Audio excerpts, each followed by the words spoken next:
एक वीडियो में बताए थे इससे पहले फिक्सेशन। तो टिश्यू प्रोसेसिंग जब किया जाता है, मतलब हिस्टोपैथोलॉजी टिश्यू के थ्रू जो एग्ज़ामिन किया जाता है, डिज़ीज़ डायग्नोज किया जाता है, तो उसमें सबसे पहले तो बताए हुए हैं कि ग्रॉसिंग किया जाता है, फिज़िकल एग्जामिनेशन, उसके बाद फिक्सेशन वाला भी वीडियो होगा, वो भी बताए हुए हैं। और फिक्सेशन करने के बाद अगर वैसा हार्ड टिश्यू है, मतलब जैसे बोन है या नेक्रोटिक टिश्यू है, डेड सेल, तो इस तरह का कोई हार्ड टिश्यू है तो फिर उसको फिक्सेशन करने के बाद डीकैल्सिफिकेशन करना होता है। डीकैल्सिफिकेशन कहने का मतलब क्या हो गया कि कैल्सिफिकेशन यानी कि कैल्शियम का प्रेजेंट होना, और डीकैल्सिफिकेशन मतलब टिश्यू से कैल्शियम को हटाना।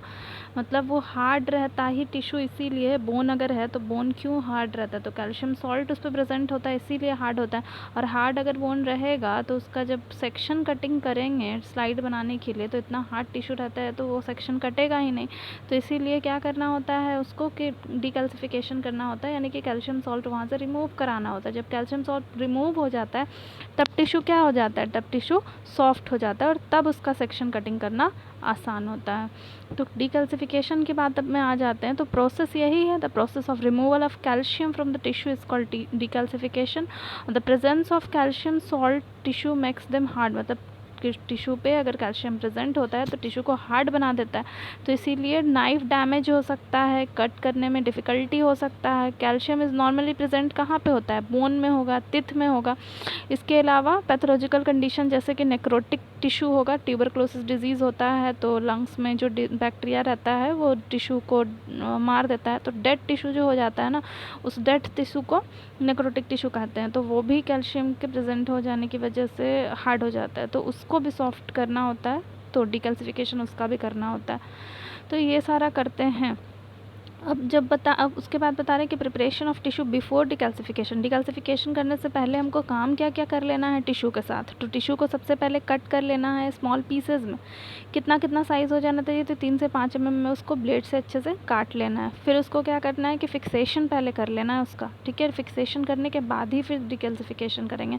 फिक्सेशन करने के बाद भी उसको पहले अच्छे से वॉश कर लेना है, ठीक है। वॉश कैसे करेंगे, तो उस टिश्यू को ऐसे बीकर में, कंटेनर में रख करके रनिंग वाटर के नीचे रख देंगे, तो फिक्सेशन उस पे से सारा वॉश हो जाता है।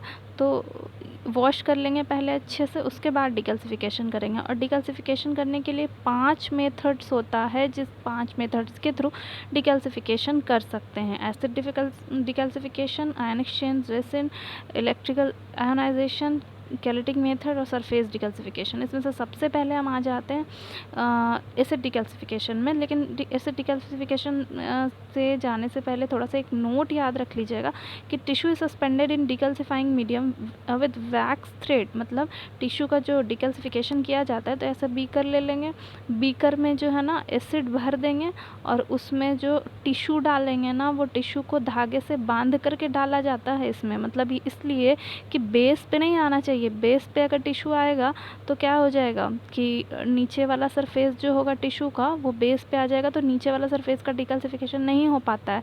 इसीलिए उसको इस तरह से लटका दिया जाता है धागे से बांध करके टिश्यू को। तो टिश्यू को जो धागे से बांधा जाता है ना, तो वो नॉर्मल थ्रेड से नहीं बांधेंगे, क्योंकि इसमें रहेगा क्या, एसिड। तो एसिड की वजह से तो धागा टूट सकता है। तो धागे के ऊपर जो है ना वैक्स का कवरिंग होता है, तब उसको उसमें डालते हैं। तो वैक्स की मदद से थ्रेड नहीं ख़राब होगा एसिड में। और वॉल्यूम जो लेंगे ना डिकैल्सिफिकेशन करने के लिए, वो जितना बड़ा टिश्यू रहेगा उससे 50 या 100 गुना ज़्यादा वॉल्यूम लेंगे हम सॉल्यूशन का, यानी एसिड का, ठीक है। ये हो गई बात नोट्स की। अब जो है एसिड डिकैल्सिफिकेशन मेथड पे आ जाते हैं। तो ये सबसे कॉमन मेथड है, सबसे ज़्यादा यूज़ किया जाने वाला डिकैल्सिफिकेशन का मेथड यही है। इसमें अलग अलग टाइप का जो है सॉल्यूशन यूज़ किया जाता है, और कुछ कुछ सॉल्यूशन को न्यूट्रलाइज़र के साथ यूज़ किया जाता है। न्यूट्रलाइज़र मतलब जो न्यूट्रलाइज़ कर दे, मतलब बहुत ज़्यादा एसिडिक या बेसिक नहीं होने देता है, जो न्यूट्रलाइज़र के साथ भी यूज़ करते हैं। न्यूट्रलाइज़र हेल्प करता है किस चीज़ में, तो टिश्यू को, सेल को स्वेल नहीं होने देता है, इसलिए न्यूट्रलाइज़र के साथ भी यूज़ करा जाता है एसिड को, एसिड डिकैल्सिफिकेशन करने के लिए।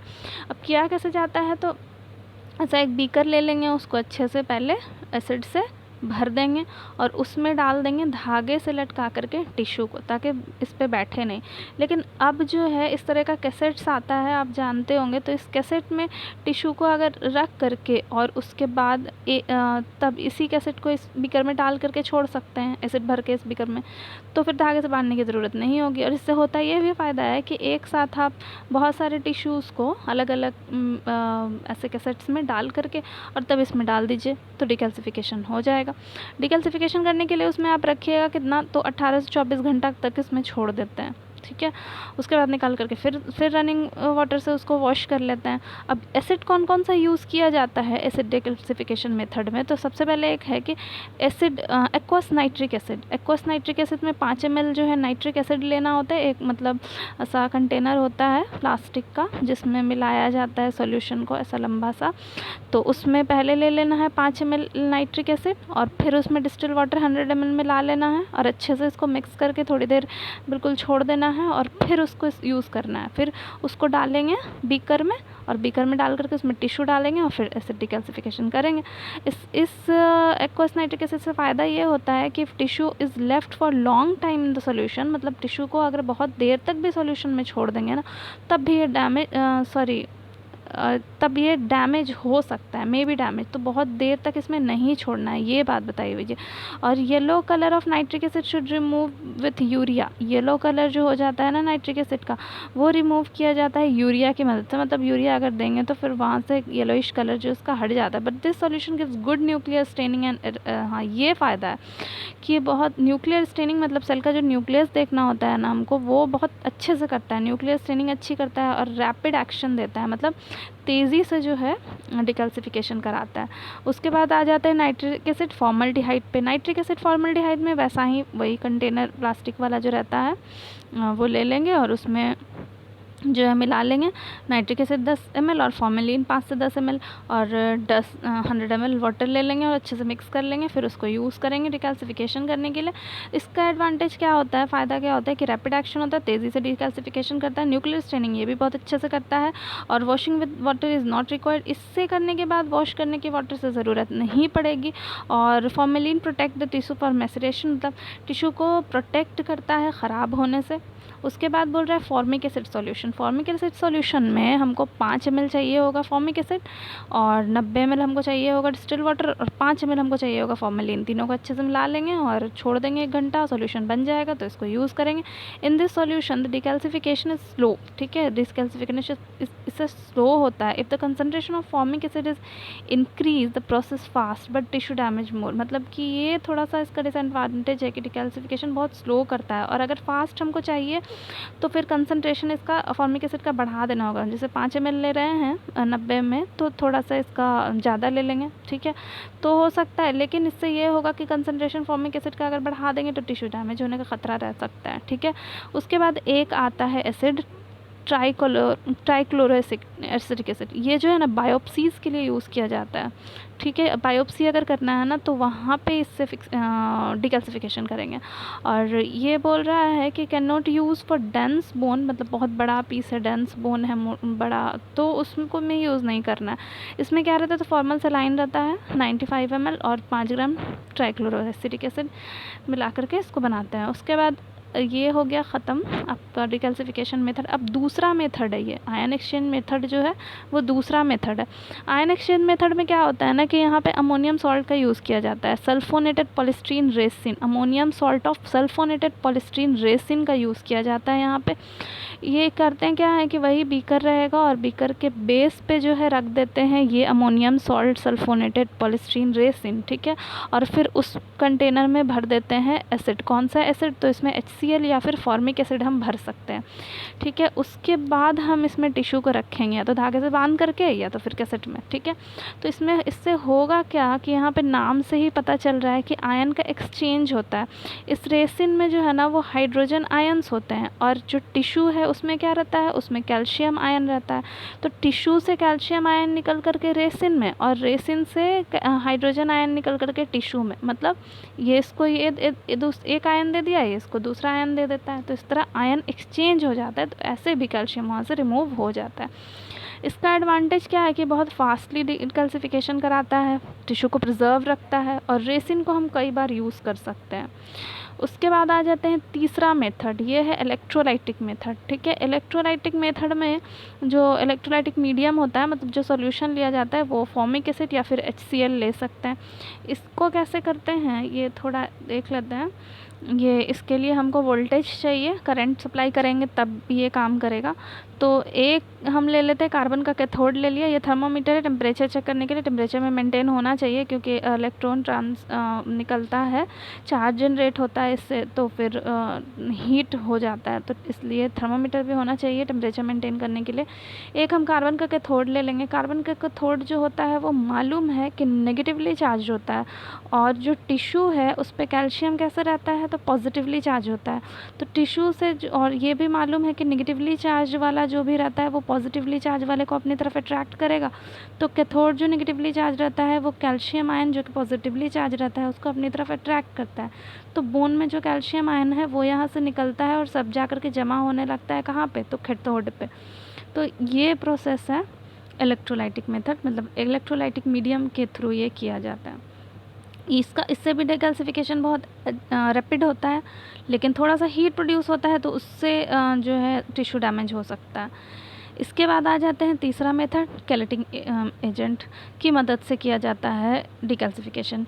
ये कैलेटिंग एजेंट है कौन, तो EDTA। EDTA के बारे में पढ़े हैं वैसे भी कि EDTA वाला जो पर्पल वाला वाइल होता है उसमें ब्लड को कलेक्ट किया जाता है। तो EDTA क्या करता है, ब्लड में से कैल्शियम को हटा देता है, रिमूव करा देता है, ताकि कैल्शियम जो है, क्योंकि वो भी एक फैक्टर है ब्लड क्लॉटिंग में, यही नहीं रहता है तो ब्लड क्लॉटिंग नहीं होता है।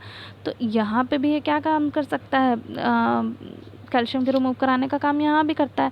ये कैंसरस बोन के से हटाने के लिए ज़्यादा यूज़ होता है। बोन मैरो के बायोप्सी के लिए बहुत यूज़ होता है। साइटोलॉजिकल एनसेल का जो स्ट्रक्चर है वो प्रिजर्व, मतलब जो भी कैरेक्टर है वो प्रिजर्व करके रखता है। Glycogen of marrow is preserve, bone marrow में ग्लाइकोजन भी प्रिजर्व रहता है। इसको करने के लिए बोल रहा है कि EDTA सॉल्यूशन बनाना है। कैसे, तो EDTA 5.5 ग्राम लेना है, फॉर्मेलिन 100 ml लेना है और डिस्टिल वाटर 100 ml लेना है, और फिर मिला करके बना लेना है EDTA सॉल्यूशन और उसी में रख देना है टिश्यू को, तो हो जाता है डिकैल्सिफिकेशन। अब एक मेथड होता है सरफेस डिकैल्सिफिकेशन। ये तो कब किया जाता है, जब ब्लॉक टिश्यू को एम्बेडिंग कर लिया जाता है ना, इसमें ब्लॉक में पैराफिन वैक्स में एम्बेड कर लिया जाता है सेक्शन कटिंग के लिए, उसके बाद ये किया जाता है। ये 1 घंटे के लिए बस किया जाता है कि 5% HCl में इसको डाल करके छोड़ देते हैं, तो सरफेस पे थोड़ा बहुत जो भी कैल्शियम रहता है ना वो रिमूव हो जाता है, तो आसानी होता है कट करने में। अब ये एम्बेडिंग करना पैराफिन वैक्स में ये कैसे होता है, तो एम्बेडिंग का हम एक अलग वीडियो बना देंगे तो उसमें अच्छे से समझ में आ जाएगा।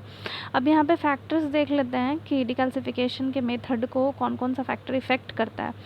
तो कंसंट्रेशन पे भी डिपेंड करता है डिकैल्सिफिकेशन। अगर कंसंट्रेशन इंक्रीज़ कर देंगे इसका जो भी एसिड, जो भी सॉल्यूशन ले रहे हैं ना, जो भी केमिकल यूज़ कर रहे हैं उसका कंसंट्रेशन अगर बढ़ा देंगे तो डिकैल्सिफिकेशन तेज़ हो जाता है, घटा देंगे तो डिकैल्सिफिकेशन कम हो जाएगा। टेम्परेचर का भी बहुत बड़ा रोल होता है। टेम्परेचर अगर बढ़ा देंगे तो इंक्रीज़ हो जाएगा डिकैल्सिफिकेशन, घटा देंगे तो डिकैल्सिफिकेशन डिक्रीज़ हो जाएगा। डेंसिटी जितना ज़्यादा रहेगी उतना टाइम ज़्यादा लगेगा डिकैल्सिफिकेशन होने में।